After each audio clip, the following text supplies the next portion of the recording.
अस्सलाम वालेकुम, मैं हूं इमदाद सुमरो। इमरान खान का अगला हदफ क्या है, वो लॉन्ग मार्च क्यों करना चाह रहे हैं, और अब अगर लॉन्ग मार्च किया तो उनके साथ किस तरह निपटा जाएगा, ये मामला है। कल मैंने आपको अपने व्लॉग में, रात के आखिरी व्लॉग में गुजारिश की थी कि इमरान खान साहब ने लॉन्ग मार्च का ऐलान जल्दी क्यों किया, लेकिन अब लॉन्ग मार्च की जल्दी क्यों है इमरान खान साहब को, ये सवाल है। और इस सवाल पे जो मेरे पास जवाब आए हैं, जो मैंने थोड़ी बहुत इन्वेस्टिगेशन की है, की तो बहुत ज़्यादा है लेकिन थोड़ी बहुत वो ज़रा बंदा आजी के साथ कह देता है, तो काफ़ी सारा इस पर मैंने काम किया कल रात और पता करने की कोशिश कीजिए इमरान खान साहब को इतनी जल्दी क्यों है। मतलब ऐसे होता है ना कि बंदा हुकूमत जाती है, हुकूमत जाने के बाद बंदा आवाम में जाता है, जलसे होते हैं, जलसे जुलूसों के बाद फिर ये होता है कि जी आखिरी हथियार होता है लॉन्ग मार्च का। और जिस तरह इस हुकूमत को गिराने के लिए आखिरी हथियार लॉन्ग मार्च का था, और उसके बाद तहरीक अदम एतमाद जो बिलावल भुट्टो ज़रदारी साहब ने किया था, और उसके बाद सारी की सारी अपोजिशन तहरीक अदम एतमाद पर पहले ही आमादा थी। लॉन्ग मार्च साथ साथ चला और फिर तहरीक अदम एतमाद आ गई, जो आपके सामने ही है जो कुछ हुआ फरवरी और मार्च में। तो लॉन्ग मार्च को आखिरी हरबा समझा जाता है किसी भी हुकूमत के ख़िलाफ़। अगर आगाज़ में ही आप लॉन्ग मार्च करके धरना देंगे और उसका नतीजा नहीं होगा तो फिर आप अपना आखिरी कार्ड खेल जाएंगे, और आखिरी कार्ड अगर खेल जाते हैं और उसके बाद आपके पास कोई कार्ड ना हो तो फिर जाहिर है सियासी तौर पर बहुत बड़ी नाकामी कहीं का तस्वर किया जाता है। जिस तरह बिलावल भुट्टो ज़रदारी साहब का लॉन्ग मार्च था, तो उसके लिए सवाल किया जा रहा था कि अगर लॉन्ग मार्च से हुकूमत नहीं जाती तो फिर पीपल्स पार्टी को और अपोजिशन को बहुत बड़ा नुकसान होगा उससे। लेकिन ज़ाहिर है लॉन्ग मार्च ना सिर्फ कामयाब रहा बल्कि उसके बाद तहरीक अदम एतमाद भी, जिस दिन लॉन्ग मार्च इस्लामाबाद पहुंचा था उसी दिन तहरीक अदम एतमाद जमा हो गई 8 मार्च को। इमरान खान साहब को तो पहले पता था, अगस्त में, पिछले साल अगस्त में पता था इमरान खान साहब को, फिर जनवरी में पता चला था, फिर मार्च में कि जी एक अमरीकी साजिश हो रही है। बल्कि अब शीरी मज़ारी साहिबा ने तो वो 100 साल पुराने अखबार का वो कार्टून भी शायर कर दिया हुआ है, अपना शेयर कर दिया हुआ है ट्विटर पर कि जी 100 साल पहले साजिश हो रही थी इमरान खान साहब के ख़िलाफ़। तो इमरान खान साहब को तो पहले पता था। लेकिन जो लॉन्ग मार्च के मैं बता रहा हूँ कि लॉन्ग मार्च तारीख़ी तौर पर कौन सा सियासी हरबा होता है, तो बिलावल भुट्टो ज़रदारी साहब ने तो वो लॉन्ग मार्च किया था, और लॉन्ग मार्च जिससे इस्लामाबाद में दाखिल हो रहा था उसी दिन तहरीक अदम एतमाद जमा हुई थी। और उसके बाद फिर सारी चीज़ें खुलना सामने आ गई थी कि इमरान खान के कितने अरकान तोड़ दिए गए थे। तोड़े तो मार्च 2021 में थे, लेकिन तहरीक अदम एतमाद का इंतज़ार था कि जब तहरीक अदम एतमाद आएगी तो वो अरकान शो हो जाएंगे। जिन्होंने यूसुफ रज़ा गिलानी को वोट दिया था सेनेट के इंतखाबात में, हफीज़ शेख को हरवाया था जिन्होंने, तो वो अरकान टूटे तो पहले ही हुए थे, लेकिन तहरीक अदम एतमाद के लिए उनका शो होना ज़रूरी था, क्योंकि तहरीक अदम एतमाद तो शो ऑफ हैंड के ज़रिए होती है। वो अरकान शो हो गए तो फिर इत्तेहादी भी टूट गए। तो गुजारिश ये है कि जो लॉन्ग मार्च होता है वो आखिरी हरबा होता है। इमरान खान साहब आखिरी हरबा पहले क्यों खेलना चाह रहे हैं? अभी क्योंकि हुकूमत में थे, जैसे ही तहरीक अदम एतमाद जमा हुई तो उसके बाद इमरान खान साहब ने 27 मार्च को इस्लामाबाद में परेड ग्राउंड पर जलसा कर दिया। उसके बाद 4 जलसे मज़ीद किए उन्होंने, पेशावर में किया अगला जलसा, उसके बाद 16 को कराची में किया, उसके बाद फिर लाहौर में जलसा कर दिया, और 3 जलसे और कर दिए इमरान खान साहब ने। फिर मुल्तान अब वर्कर्स कन्वेंशन कर रहे हैं। और अचानक कल रात इमरान खान साहब ने ऐलान कर दिया कि जी मई के आखिरी हफ्ते में लॉन्ग मार्च होगा, तारीख बाद में दी जाएगी, कोर कमेटी ने फैसला किया है। तो मई के आखिरी हफ्ते में, कल मैंने गुजारिश की थी कि लॉन्ग मार्च का अभी ऐलान करने के पीछे रीज़न क्या थी। उसके पीछे रीज़न ये थी कि मदीना मुनव्वरा में जो कुछ हुआ उससे तवज्जो हटाना, वो उस पर मुसलसल तनकीद हो रही है तहरीक इंसाफ पर। अब टॉक शोज़ में जिक्र होगा कि लॉन्ग मार्च, हुकूमत कैसे लॉन्ग मार्च को निपटेगी, ये करेगी वो करेगी। इमरान खान साहब को प्रोपेगेंडा करना बहुत अच्छे तरीके से आता है, तो उसको प्रोपेगेंडा करेंगे इमरान खान साहब। लेकिन लॉन्ग मार्च करना क्यों चाह रहे हैं इतना जल्दी?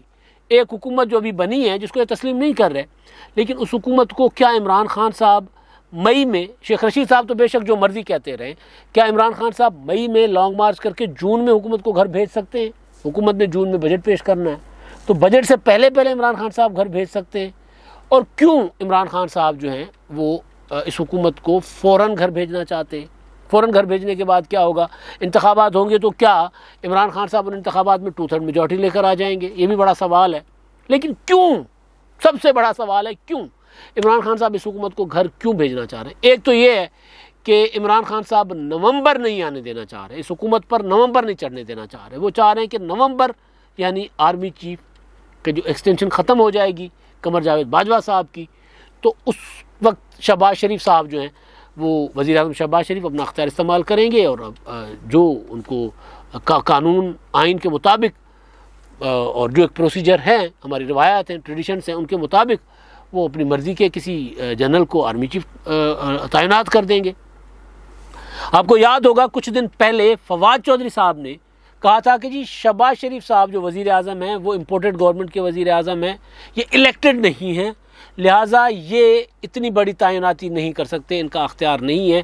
अगर ये ऐसी तैनाती करेंगे यानी आर्मी चीफ लगाएंगे, जो कि वज़ीर आज़म का अख्तियार है, अगर वो लगाएंगे, ये अख्तियार तो मैं कह रहा हूँ, फवाद चौधरी नहीं मान रहे, तो खैर मान ही नहीं रहे, कुछ भी नहीं मानते, आइन को नहीं मानते, कानून को नहीं मानते, किसी अदालत को नहीं मानते, किसी चीज़ को नहीं मानते, और 100 साल पुराने का अपना अखबार जो बंद हो चुका 100 साल पुराने, उसमें छपा कार्टून सामने लेकर आते। तो फवाद चौधरी साहब ने कहा कि जी अगर ऐसा किया गया, अगर शहबाज शरीफ ने आर्मी चीफ को तैनात किया, नया आर्मी चीफ, तो फिर अनारकी होगी पाकिस्तान में, अनारकी होगी। ये बहुत बड़ा वो एक स्टेटमेंट थी। तो एक तो वो नवंबर नहीं आने देना चाह रही हुकूमत, इमरान खान साहब इस हुकूमत पर, वो चाह रहे हैं कि नवंबर से पहले पहले इस हुकूमत को गिरा दें, ताकि उसके बाद अपनी मर्ज़ी का, ये तो है बड़ा टास्क, बहुत बड़ा टास्क जो नज़र आ रहा है, जिसका ऐलान कर रहे हैं, जिसकी बातें कर रहे हैं, लेकिन बातें इमरान खान साहब और भी बहुत कर रहे हैं। इमरान खान साहब को एक ये है कि जी अगर मतलब एक होता है पाकिस्तान में, कभी ऐसा हुआ नहीं है, ऐसा कभी नहीं हुआ कि कोई अपनी मर्ज़ी का आर्मी चीफ अगर कोई वज़ीर आज़म लगाते हैं तो वो आर्मी चीफ जो है वो उस वज़ीर आज़म के पीछे पीछे चले, ऐसा नहीं हुआ कभी भी।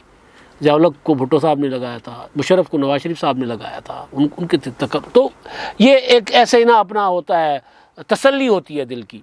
मुखालफों को भी डर होता है कि जी अपनी मर्ज़ी का लगा देंगे तो फिर हम, मतलब पाकिस्तान में क्योंकि एक सियासत ज़्यादा रहा है पाकिस्तान की फ़ौज का इदारा, तो इसी वजह से इस तरह की चीज़ें सामने आती हैं, इसी वजह से ये वाली तकर्रुरियाँ जो होती हैं वो मुतनाज़ा करने की कोशिश की जाती है, मुतनाज़ा हो जाती हैं। तो ये बहरहाल, और फिर ये जो अफसर हैं, वो जो आर्मी चीफ होते हैं हमारे माजी में, वो भी बहुत ज़्यादा मुतनाज़ा भी रहे हैं इसी वजह से। लेकिन अब जब DGISPR साहब ने कह दिया, आर्मी चीफ साहब ने भी कह दिया कि हम सियासत से दूर हैं, हमें सियासत में ना घसीटा जाए, हम आइन के ताबे हैं, हम हुकूमत के ताबे हैं, हम पॉलिटिकल हैं, जब वो कह चुके और नज़र नहीं आ रहा उनका कहीं सियासत में मुदाखलत बराह रास्त में कोई नज़र नहीं आ रही, तो फिर हम क्यों उन पर शक करें। लेकिन माजी में रहा है।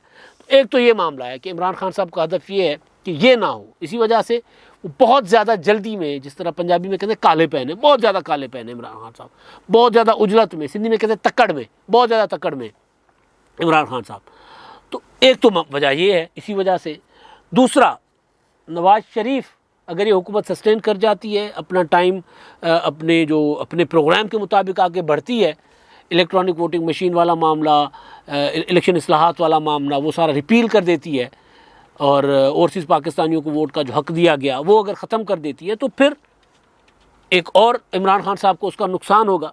लेकिन उससे बड़ा नुकसान, नवाज शरीफ साहब वापस ना आ जाएं, अगर वो हुकूमत का पाँव जमा पाती है, जिसको नहीं जमाने देना चाह रहे हैं इमरान खान साहब पाँव किसी भी सूरत, चाहे जो मर्ज़ी हो जाए। फिर शेख रशीद साहब कह रहे हैं खून रेजी होगी, इनकलाब होगा, फवाद चौधरी साहब कह रहे हैं अनारकी होगी। वो फवाद चौधरी साहब ने तो ये कहा कि हम अनारकी से और खाना जंगी से कुछ इंच पीछे हैं।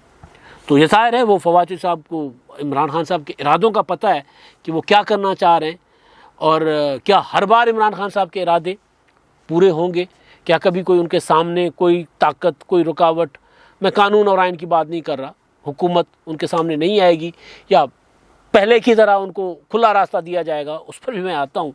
तो नवाज़ शरीफ ना आ जाए, अगर ये हुकूमत कायम रह जाती है तो फिर नवाज़ शरीफ की वापसी हो जाएगी। नवाज़ शरीफ की वापसी ऐसे तो नहीं होगी सादा सी। अब मैं उसूल की बात नहीं कर रहा, मैं सिर्फ बात कर रहा हूँ जो इमरान खान साहब को डर है, जो अच्छा ये बातें मैंने पहले भी कहा कि इन्वेस्टिगेट करके प्रॉपर एक काम करके मैं बात कर रहा हूँ, मैंने PTI के अंदर से चीज़ें ली हैं।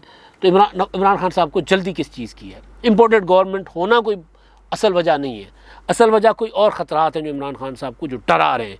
नवाज़ शरीफ की वापसी हो जाएगी, नवाज़ शरीफ वापस आते हैं, नवाज़ शरीफ पर मुकदमात हैं, वो मुकदमात साफ़ हो जाएंगे, नवाज़ शरीफ को क्लीन चिट मिल जाएगी, नवाज़ शरीफ की अहलियत बहाल हो जाएगी, और ये सारा कुछ हो जाएगा, जहांगीर तरीन की अहलियत बहाल हो जाएगी, ये सारा कुछ हो जाएगा। तो फिर इमरान खान साहब के लिए मुश्किलात पैदा होंगी। हालांकि नवाज़ शरीफ साहब अब अलील हैं, शायद उस तरह एक्टिवली पाकिस्तान में आकर पॉलिटिक्स ना कर सके, शायद उस तरह आकर जलसे ना कर सके, लेकिन इमरान खान साहब को अंदर का ख़तरा है कि जी नवाज़ शरीफ साहब वापस आ जाएंगे। पीपल्स पार्टी हुकूमत में अपने आप को वो स्ट्रॉन्ग कर लेगी, पंजाब में पोजीशन बेहतर कर लेगी पंजाब में पीपल्स पार्टी, एक ये ख़तरा है।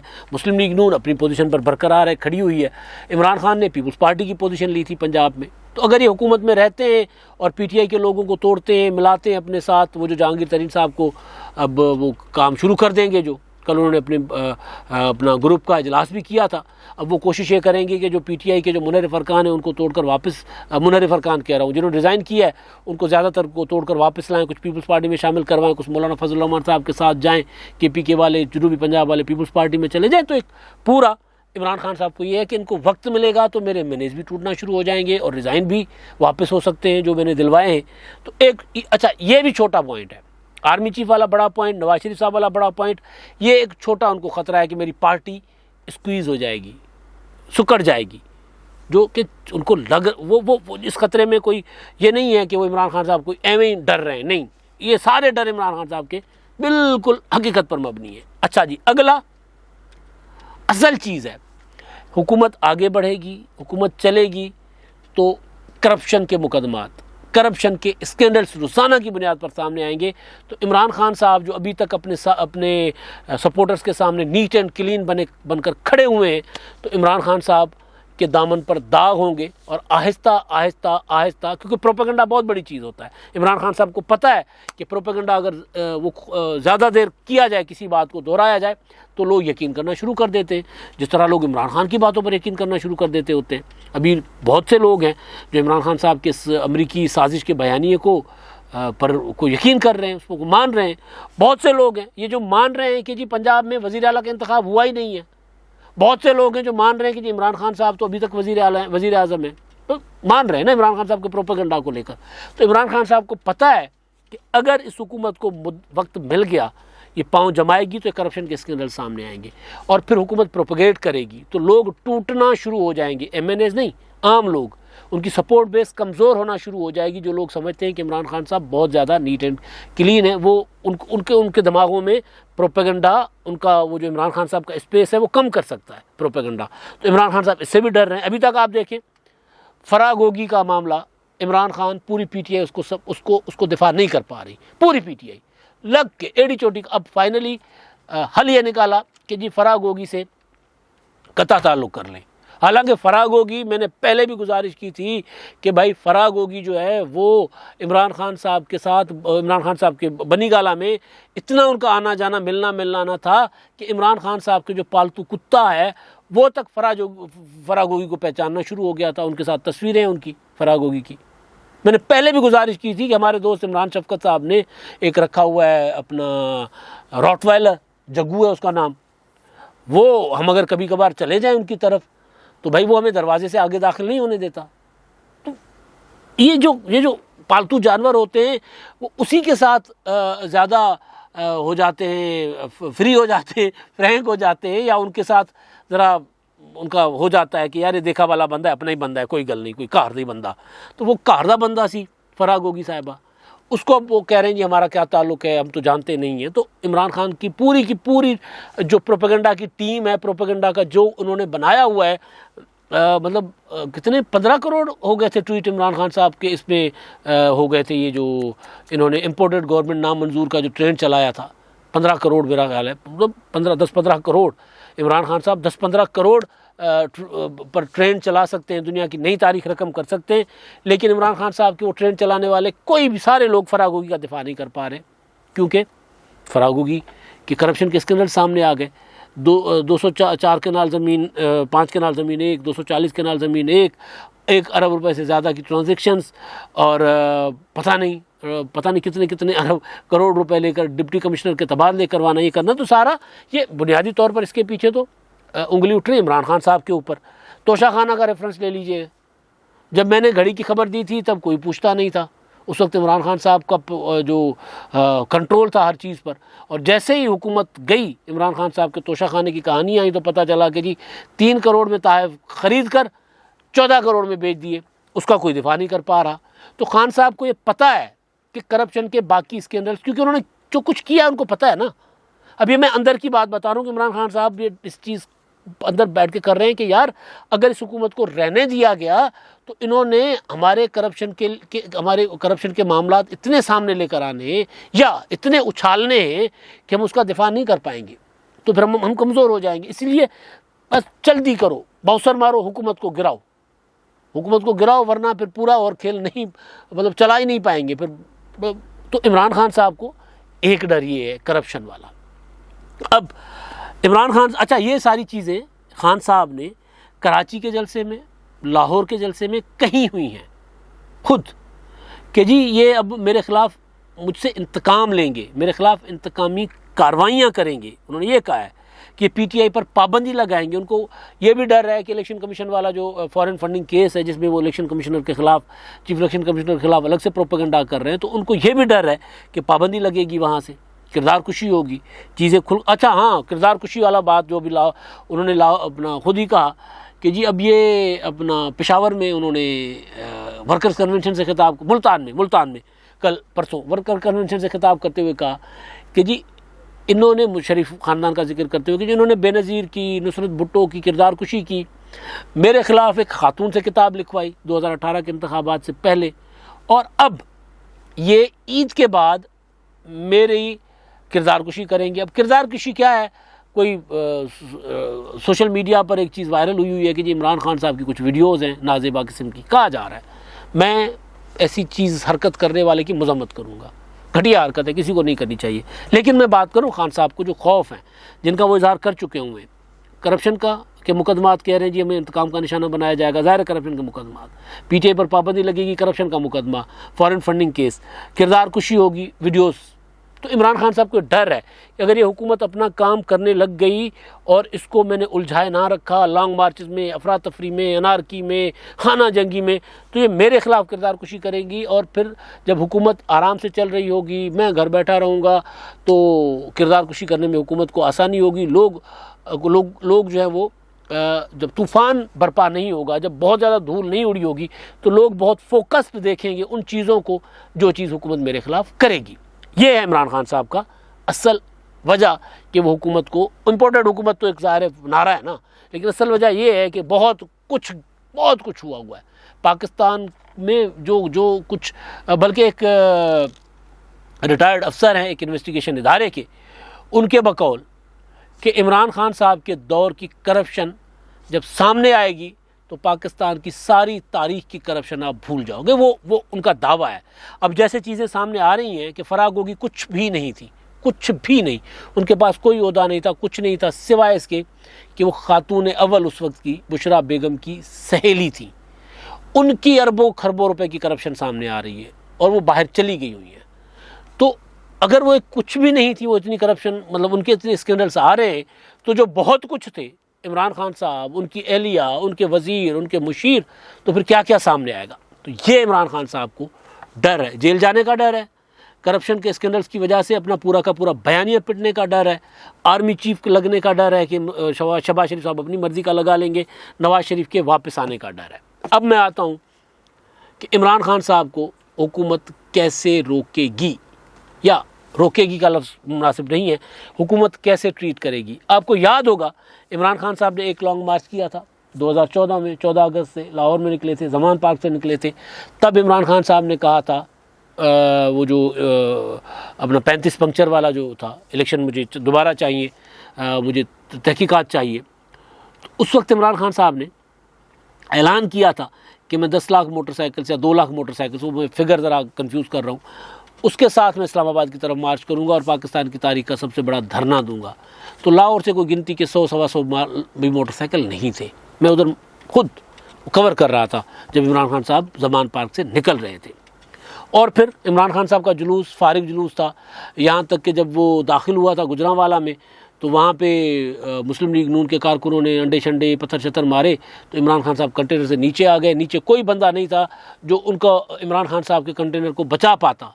अगर लोग इस्तकबाल के लिए आते ना, अभी आपने पीछे देखा कि बिलावल भुट्टो जरदारी जहाँ से जा रहे थे, कहीं 5,000, कहीं 10,000, कहीं 15,000, कहीं 20,000 लोग उनके वो इत्तिमा में आपको नज़र आ रहे थे। खान साहब के वो लॉन्ग मार्च को आप उठाकर देख लें, वीडियोस पड़ी हुई हैं, लोग नहीं थे, नहीं निकले थे। तो खैर उसके बावजूद वो लॉन्ग मार्च इस्लामाबाद पहुँचाया गया।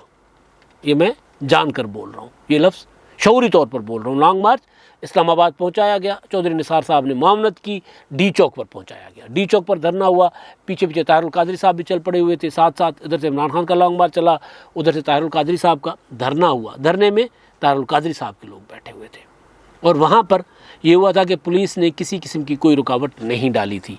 ताहिरुल कादरी का लॉन्ग मार्च अपना धरना ख़त्म हुआ, इमरान खान साहब खाली कुर्सियों से खिताब करते थे। तारीख़ है, मतलब ये कोई मैं तारीख़ मस्ख नहीं कर रहा, तारीख़ हक़ाइक़ है ये।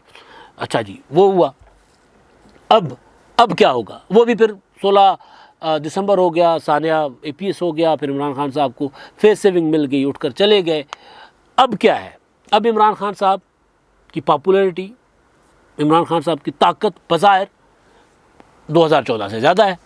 2018 में इंतखाबात जीते हुए और अभी भी वो बड़े बड़े जलसे कर रहे हैं। अब मई के आखिरी हफ्ते में फ़र्ज़ कर लेते हैं कि मई में 27-28 मई को ये लॉन्ग मार्च कर निकलते हैं, इतनी गर्मी में।